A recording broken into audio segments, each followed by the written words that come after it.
পাচ্ছ? গুরুজি এবার শুনতে পাচ্ছি। হ্যাঁ আলী বলো, তুমি কোথা থেকে বলছো আলী?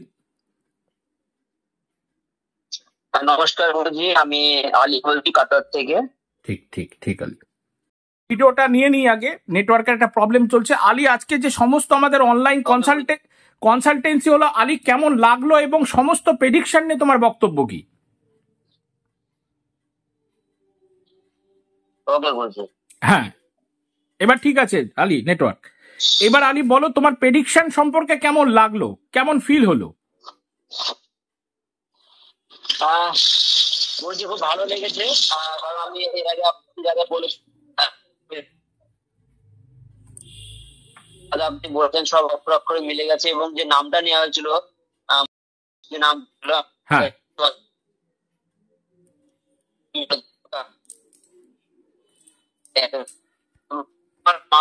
নিয়ে যে দাঁতে যে ব্যথা আছে, সেই ব্যথাটা গুরুজি বলে দিল, যে এত দূর থেকে বলে দিল, মানে এটা অবাক ব্যাপার। সামান্য একটা ব্যথা হচ্ছে দাঁতের বিষয়ে, সেটাও বলে দিল।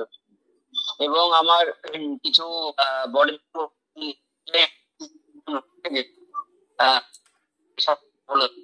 তো আমার কাছে এগুলো সত্যি অবাক লেগেছে, এবং এগুলো এত দূর থেকে বলা সম্ভব না, কিন্তু তাও যে গুরুজি এত নিখুঁত ভাবে বলে প্রেডিকশন করেছে, মানে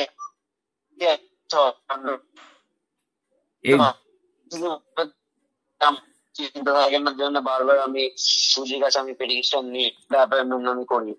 ঠিক ঠিক ঠিক আলী, আলী ঠিক আছে।